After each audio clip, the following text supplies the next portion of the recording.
Welcome to the February 26th Park and Rec Commission meeting. We want to welcome everyone. We hope you've enjoyed the last month, and here we have a full agenda, and we're excited to have soccer here. So let's first start with introductions. Go around, Dave. Dave Corus. Linda Cantor. Jim Ronay. Steve Vesputa. Jack Pritchard. Scott Bendel. And I'm Jim O'Connor.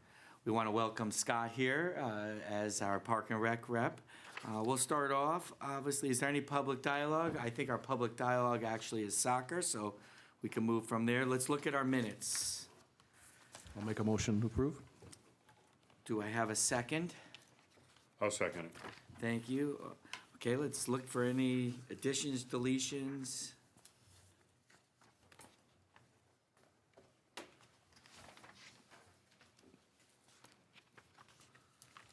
Looks good. It looks good to me. Before. Looks good.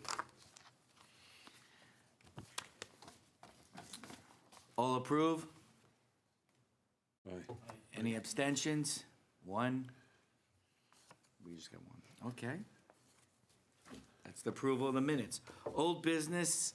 Scott, did Dan have any questions that he left with you or not? So I think we had a good, clean meeting. Yeah, we did. We had a clean It meeting. was a quick meeting. Yeah, it was baseball, and it was Mr. Visnick gave us a nice update on baseball. So let's go right into new business, and the Orange Soccer president, Tom, you want to come on up? Welcome, Tom. Hey, Tom. It's always good to see you. Yeah, how are we doing? Tom Paisano, Orange Soccer. Got to stop doing this after 30 years. It's only 30? Yeah, 30. I saw my son today. He turned 40. I started when he was 5 years old in the backyard. If he would have we left him alone after his goal was scored on him. He went in the car, mad as can be. If I left him in the car, my life would have changed. But anyway, and he's still playing soccer to this very day. All awesome. Good news with kids in town. Actually, I have a bigger announcement to make to the town. Good news and bad news. All right. The good news, I think, is that this Park and Rec committee will be really necessary for the future, because the bad news for the taxpayers, we have a lot of children coming, and we see it first. I'll give you a current example. Every Sunday, if you want to drive over to the junior high school here in Orange, we just put out on the internet people that want to practice soccer skills. And we had 50 kids, 5 and under, show up at 11:30 to 12:30, and then a crew afterwards and a crew afterwards. That's a lot of kids, and they love, learning soccer skills and everything. I got it. But what scared me is in the hallway, it's just full of carriages with babies. I don't know where these kids keep coming from. I want to retire, but we are seeing a lot of kids. We are going to have a census, I think, in 2020. I think it's going to be an eye-opener, and unfortunately for our school system, they need room. And a little segue, if you don't mind, because I can go on, but I was talking to Liz Trish Lasco from the Mariel Tracy School, and they're having classes in the Board of Ed room because they're just running out of classrooms.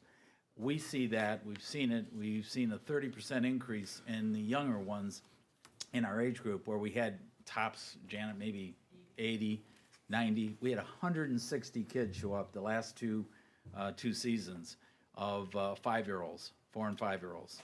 So that group really grew, and it's an attractive sport because it's something that little kids can participate in. So we're seeing it. And I don't know if the school even knows this. I live in the Turkey Hill area that used to be one of the largest schools. Then Peck kind of came around, and now Racebrook, I understand, is large. But all of my neighbors moved out because some of us got older, unfortunately. And everyone's moving in with kids. And I'm getting calls because my name's on the website. And they keep saying, I'm just moving into Orange. I'm moving into Orange next week.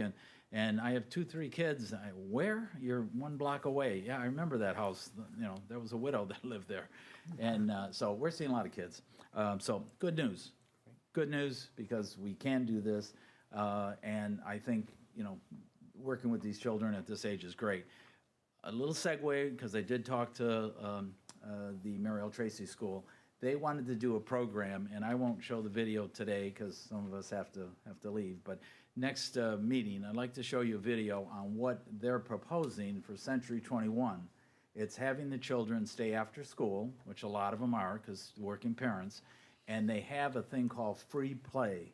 It's not organized soccer, it's not organized baseball, it's not organized anything. The parents just allow the kids to go to the back of, in this case, we're gonna try it at Mariel Tracy. I did talk to Dan Lynch a little bit about this. It doesn't interfere with any of the Park and Rec programs because it's like a 2 o'clock to 4 o'clock thing. But you might be interested in seeing what other towns are doing because our children are organized from the day they get up to the moment they get up, the moment they go to bed, and they need to have free play. I was really impressed by the video. So just a little aside, and I'm just trying to help that group continue with that thought. We're going to open up the soccer shed. We'll keep Park and Rec assessed because everything that's done, in my mind, has to do with your division. When is the grass being cut? Can Chris Small get there between 2 and 4 if we have to line a field for baseball? Baseball starts at 6. You know, somebody needs to know everything that's going on, and it needs to be Park and Rec. And it can't just be, you know, me and Chris Small or Steve. Tom, the 21st century programs are not run at Mariel Tracy. Not yet, that's correct. They're only at the three main schools. And the people pay for it. And that's the idea. They wanted to open it up at Mariel Tracy on a trial run. Okay. And that was the idea. But I said, you know, you really should come to Park and Rec, and they weren't prepared for that. So for what it's worth, it's all a good thing. Yeah. And with that many kids, they need to do something. And I'm just pleading with the Board of Ed is open the gyms. I know we have police. I know we have, you know, cameras. I know we have security. But that is not helping our children do free play. If you watch the video, you know what I mean. Anyway, on the good news, soccer is doing really well. We thank everybody for their help. Fred Wolf Park, for those of you that have not visited there, we have locked all the goals up. As Steve knows, we need to have those fields rest at times. And with the nice weather, of course, I see kids out there, you know, all the time. So the fields are basically closed and everything's locked up and they're at rest. And as Steve probably can tell you, the lacrosse fields are protected with rocks. Right. So nobody drives back there. They did that in December. It's all good. We should protect the baseball fields more because there's a lot of free play going on there. And unfortunately, there's no way to stop that. And I don't know if the damage is the same. In soccer, once you ruin the grass, I can't grow it back by April 15th, you know, but the other parts you can. So that's all good. I like to just segue into one thing for those people that I know some conversations at the last meeting talked about Fred Wolf Park and a playground. And I just want to tell you that what is proposed is in the areas that were originally in the master plan. So at one point, I have extra copies, but at one point, the place that really showed some tennis courts, which is part of the main plan. The selectmen talked about potential tennis courts there because right now, just like the playgrounds, our tennis courts are at schools that are closed, Peck School and so much High Plains, but High Plains is a nursery school, so you could probably do that. But this would be a good thing. The only exception I have to that whole idea of the playground is the traffic pattern, where this board has gotten involved years ago in the major plan, and some of that can be corrected later. You know, I think what we're doing right now with a committee that's building a playground and where it's being built is in your master plan originally, because that's where tennis courts and playgrounds are going to be. Perhaps we can correct later the way in. The only one thing I warn the town, since I'm on OGAT here, and hopefully somebody listens besides me, is that the last time we built a playground with just a committee, I was part of that committee, myself, Denise Murdo, and another lady, I forgot her name, and the town. We all built Orange Kids Playground. Some of you remember it. You kids probably played on it. What happened to that playground? Well, what happened to the playground, it was made out of creosote, and kids, you know, they wanted to replace it, but it fell into disrepair. And it fell into disrepair because we did not have any maintenance authority by the Park and Rec Department. We didn't take care of it. We didn't clean out the leaves. We didn't do anything. I was on the committee, and our committee disbanded. And at that point, the swinging bridge had some hooks and everything that wore out. We just blocked it off. I tried to fix it, couldn't do it. So my point was, I don't want to see that happen again. I think that we, the Park and Rec Committee, should get involved with the playground in terms of maintenance, in terms of security, and should there be vandalism and repair.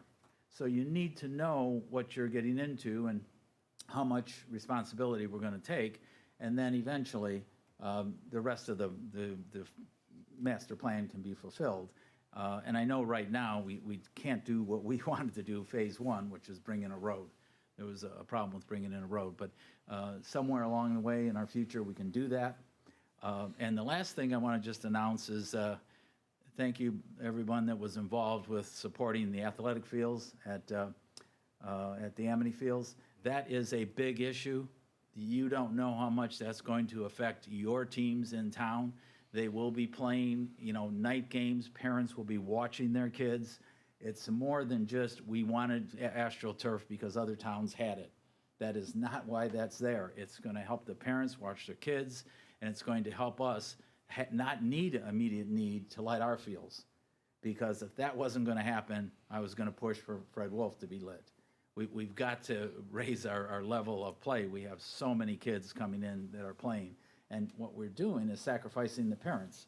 You've been to games as I've been, in some faraway place at 2 PM because we didn't have lights and we didn't have turf. So I think that's a positive. And I know we can't compare ourselves to Milford, but for those of you that haven't seen the playground at Eisenhower Park and the pickleball courts, many of them, and tennis courts, you're not talking $300,000. You're talking millions of dollars were spent in the town of Milford, okay? Well, we're not Milford.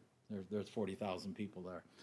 But we need to at least come up to a point that our kids have somewhere to go, because I just heard tonight that no longer can you take your dogs to their dog park. Milford is saying, enough, enough. You guys have built your own dog park. And actually you're being fined if you take your dog to their dog park. So, the point is we don't have to Me Too things, but our town deserves some nice things too. And by the way, thank you all the neighbors at Fred Wolf. Everyone brings their dogs there. Everything is picked up. We absolutely have no problem with that facility and animals. And, I walk it every day. The problem I have right now is the geese. They do a lot of droppings when we move the goals off the field. So They're everywhere.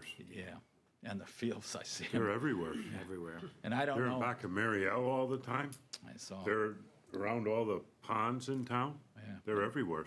And I'm They sure don't fly they south anymore. and I'm sure they don't help with the crops. So I don't know if they're out of control, but it's another thing that, again, in harmony with Park and Rec, I don't know what to do with that. We may have to do something before we line the fields and everything, because we have a lot of waste sitting on the fields, and I got to see whether that affects the children one way or another. But again, I just plead that your department is so important, and it's going to get more important in the future. So I'm willing to, go and lobby for more funds, more done. We are changing community, whether we like it or not. I'm talking to the school people. We're seeing the number of kids signing up for soccer, lacrosse, baseball. I understand baseball has like 9 teams already set up. I talked to somebody yesterday. That's all good stuff. And for those of you that haven't driven by High Plains on Saturday, there are cars everywhere. And I said, you can't all fit in that gym. And they don't. They wait outside. That gym barely fits the kids that are there, So my point is, this is all good, but there's going to be a bigger demand coming, I'm sure. Both at Mariel, right? That's where the older kids and the little kids play at High Plains. But I plead with the selectmen, visit those places on a Saturday. Come see what I see. Come to the junior high school in Orange on 34 at 12 o'clock. You won't be able to get in the hall because of the carriages that are there. That's what you're looking at for future. So we need you. Any questions? Yeah, any questions from commission members? Go ahead, Linda. You're on. Yeah, you're on.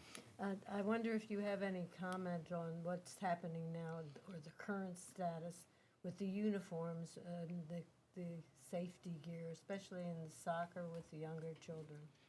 We haven't seen a problem there, whether or not, other sports, certainly football has gone crazy. You can't even use the same equipment for 2 or 3 seasons. I don't know if baseball has done anything special. Certainly in soccer, we have eliminated all heading until the kids are in high school.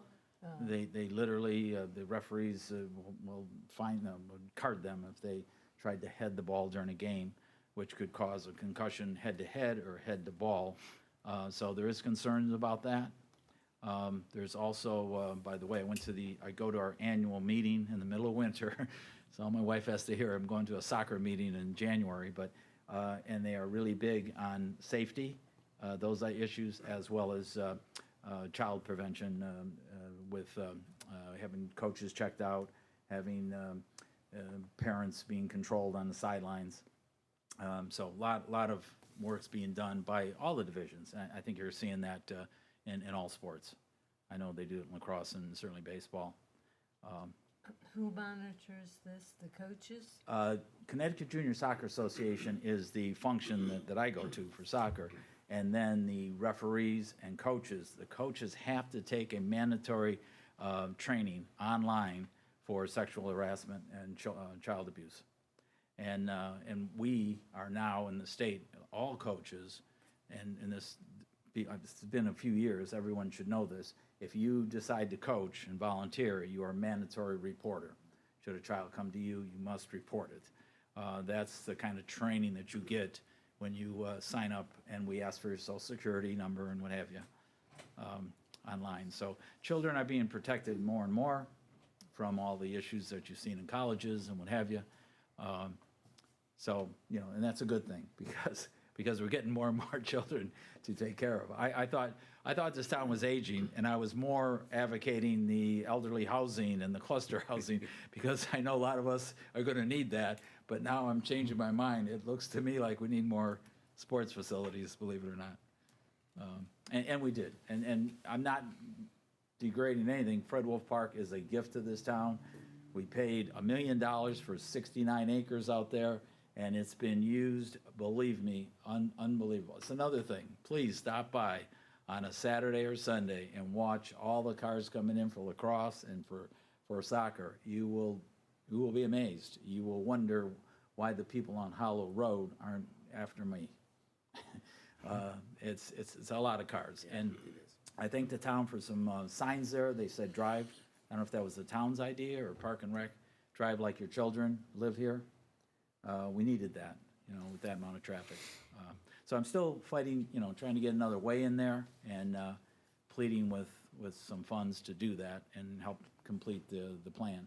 Yeah, that just didn't work for our other Peck Lane there. Yeah, because right now we have no choice. There's been some criticism of where the playground is versus the driveway, because right now we're driving every car between what's going to be playground, their own parking lot, and the other fields. So if a bathroom facility or something were built, it'd have to be built by the playground because the littlest ones would need that. But everybody from the other fields would have to cross this traffic that's ongoing in both directions. That wasn't our plan, the original plan.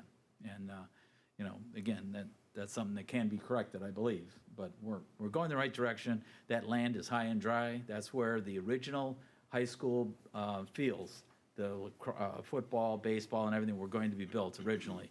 The school was going to be built by the apple orchards. The parking was going to be where the soccer fields are now, and all the fields were going to be on the upper side. And that land is just beautiful, beautiful dry. So, any other questions? Yeah, Tom, why don't you tell the people, we have Jack Snow in the audience, some of the things you guys do during the year down at Wolf Park. Yeah, we certainly do soccer every Sunday, but at night there's practices for all of our travel teams, and we actually have one coach that works with the little kids, and there have been 100 kids at a time on the field, on Tuesdays and Thursdays, and he runs drills and skills. So all those cars have to come in, and they leave within an hour because they're little ones. And this year, Steve, we did get something done, and I did promise you a fence out there. We got a pavilion built by the Boy Scouts. We did donate all the money and everything for it, but it's up, concrete slab was all done correctly, and now we had to take a part of the fence out for entrance, and we'll rearrange that and correct the fence that's there, so that, you know, there's safety. That's the other thing we worry about is where, even there, where the bathrooms are. We have outhouses there for all these kids, and it's getting to be quite a number now. I should talk to Dan at some point and see whether we can't either put more outhouses, where, you know, make sure we have a handicap outhouse. We should have a handicap spot, parking spot there. I did put a handicap parking sign there, and someone stole it. But because all that needs to be considered, you know, and we need to make sure that we gravel a way in from the parking lot onto the soccer fields for people in wheelchairs and handicapped. So, and of course, all of this is, you know, in my mind, something that we should work in harmony with Park and Rec, because we need the machinery to do that. The playground will need handicap access, will need to be considered for stuff like that. And the last thing, my 2 cents about playgrounds, is this idea of free play that I brought up might be an idea that we have the land there, that yes, you build a playground for certain kids, you have an area maybe just fenced in for free play. And that area would be safe for the kids to be there, and you know, or maybe even you bring your dogs, I don't know, kids and dogs are a good thing, so I think they belong together. But, you know, and you just fence it in, since we have 9 acres there, and utilize that as a free play rather than constantly structured play. So just a thought, and I'll show you the video maybe next time. Awesome. All right. All right? Anything else? Oh, great. Thank you, Tom. Yeah, my And pleasure. thank you for all that you Take do care. for the Thanks, Tom. kids. Bravo. Okay, that was an awesome update, and soccer always does a great job. Grounds and facilities, Steve? I have nothing to report right now. I mean, there was no ice skating basically all winter. You know, fields, people need to stay off them because they need to dry out and, you know, get the permits for using them. I don't know when exactly. Scott, when did they open the fields with the permits? Do you know? If the weather holds, it's April. First. All right, that's what I Has thought. always been April 1st, Yeah. yeah. But I think last year we did it a week later. Later, because- yep. Yeah, because it was very wet, but you know, Yeah. every year is a little different. Yep. Right, so April 1st is the target. Sorry, April 1st is the target date, and then weather permitting. Yeah. Awesome. Thank you, Steve. On personnel, I have nothing to update. Why don't we take a quick look, everyone, at the budget like we do every month? And we usually really don't have a lot to say because Scott and Dan do a great job. We look it over and then we move on. The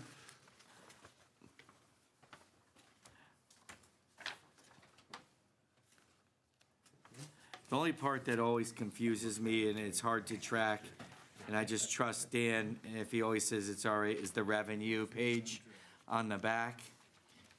You know, I never know if we're hitting our revenue marks. I always just trust Dan, because that's a hit or miss. And I do know, I got to go, last night was senior night for Amity Boys Swim. My son went to support his friends, and I got to actually see the new locker rooms for the first time, and what a nice upgrade and great job they do. So I was really impressed with the work that was done, and also impressed with the Amity boys team. So it was a fun night.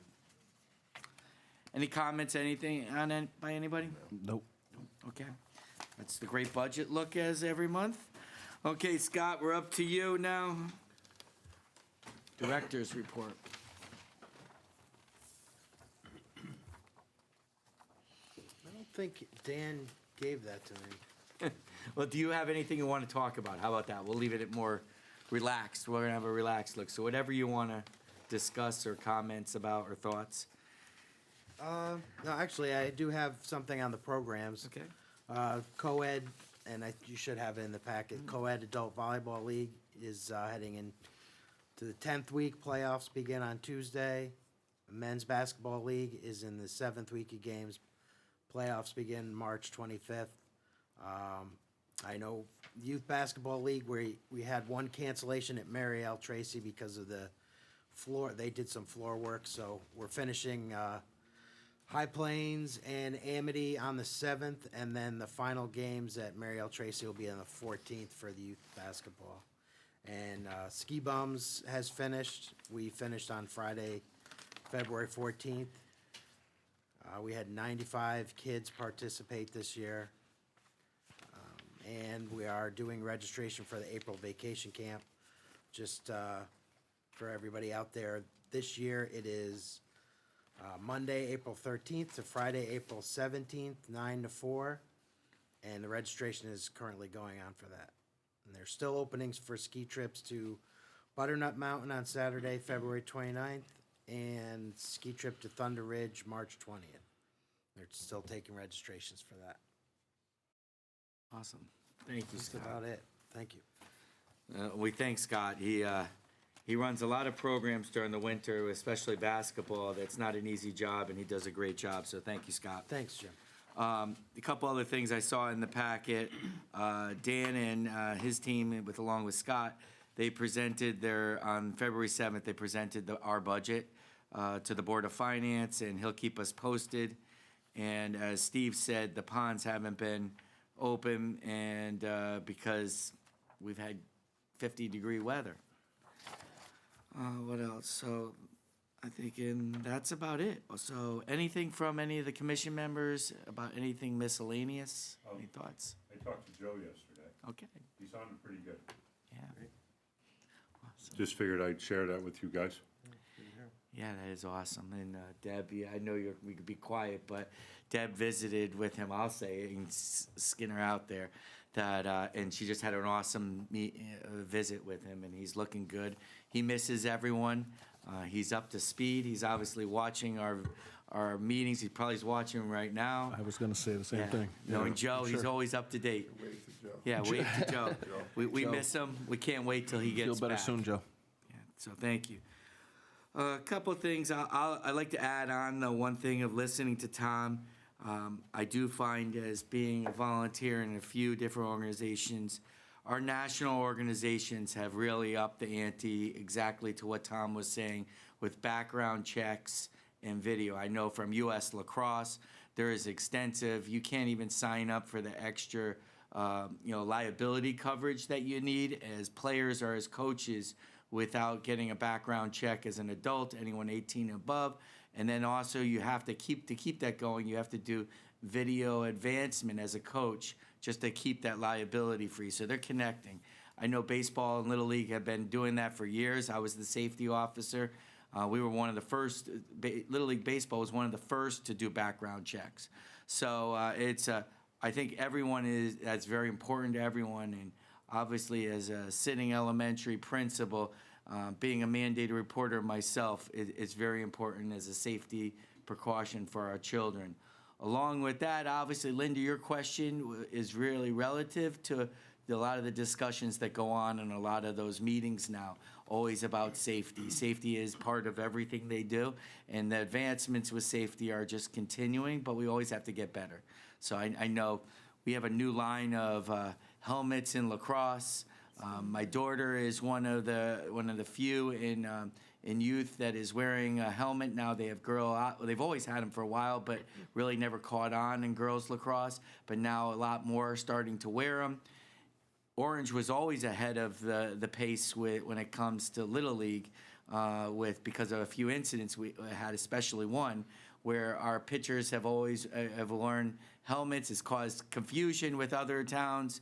But I think we're always looking outside the box, and I'm proud of our town for always being progressive rather than reactionary. So that's what I've seen as a parent and as a volunteer. So, but great questions. Who would mandate the use of special helmets or always wearing helmets in soccer? I mean, that's The what, that's where national this, soccer, or it would come from the federation, I'm sure, the U.S., from you, probably U.S. so it has to Soccer. come down nationally in order for us. It's the best way to do it. It's just like Little League. Everything that comes down from Williamsport, I could speak to baseball just because that's where my avenue is in lacrosse. Usually when the initiatives come from there, because they have local members as well. They have youth members, and when they think of things on the full level, youth hockey, U.S. lacrosse, U.S. hockey is always thinking about, safety. I'm sure that the national soccer, they're probably one of the bigger organizations in the country, are always ahead of the game, and concussions are very serious and something they are really, really taking a hard look at. The protocols, just so you know, the protocols of concussion, and we have somebody who knows a lot about it at the table, but they're very specific, and you have to follow a lot of baseline, and they're doing a lot of different work. We as coaches at the high school level actually have to take a concussion course before we can be certified at the high school level. And then there's a lot of things that they've done that are mandated by state law. So, Jim, any comments? Really? I mean, most of the stuff that comes down comes from a national Yeah. governing body. Yeah. So every sport, pretty much every sport has a national governing body. So they have rules and regulations, and then you have other medical organizations like the National Athletic Trainers Association, or orthopedic societies and different neurological societies. So all the experts on the medical side get together with people on the athletic side, and that's how regulations and rules are. So for instance, I work with USA Baseball. We have a medical safety advisory committee. We make recommendations for how background checks should be conducted, what types of vans amateur players can drive in, what types of liabilities you're supposed to have, how concussion should be managed, what types of bats you use at different levels, what helmets. It all comes from a national level. So Lacrosse seems to have the highest stats in terms of injuries. Maybe it's the sticks, I don't know. actually, it's not lacrosse. Yeah. Well, It's that's what- football and soccer are Soccer's the pretty two high. highest. But Yeah. I think it hasn't been recorded in so much. I'll bring the New York Times article. Yeah, That's what I was think I remember reading. we had read something on Yeah. that before, but I mean, it's certainly up Hopefully there. it's changing, It's- right? It's not something you want to be at the top of in terms of No. listen either way. But regardless, it is a topic that on everybody's mind, and Yeah. and all the national governing bodies are aware of it and they're addressing it. So I think, Linda, this is what I'll say to it as a present-day Parent. elementary principal and a high school coach and a volunteer at the youth level, that I had multiple concussions in high school football. And that's the reason. My wife says it all the time. But I really didn't even come out of the game. Are you all right? Now there are people checking on people on the sideline. There are trainers that won't allow you back in unless they follow a particular protocol. There are checks and balances that we've never had. We are better at policing ourselves and checking our youth than we ever have been. Is there always room for improvement? Yes. But the bottom line here is we take care of all of our youth better than we ever have, and we're going to continue to get better at it. And I think that's something I feel very confident because I've watched the progression, and we take it really seriously. Kids are going to get concussions. You get more concussions probably in free play than you do in because it's more free and it's out there and we don't do a lot of it than in trained sports. So it's a fine line. You got to live life too. So it's tough, but I think that I am proud of generally all these national organizations and the money they're putting into supporting advancement and support of safety. And your questions are very valid. And the Times looked at a very specific area in a specific time, and that's what good research reporters do. And it was, you don't want to be at the top of that list. Like, It's time for an Yeah. update. yeah. Any other questions from any other commission members? Okay, with that, do I have a motion to adjourn? Motion to adjourn. I'll second. Second, there you go. Thank you, everyone. Have a great night. Okay.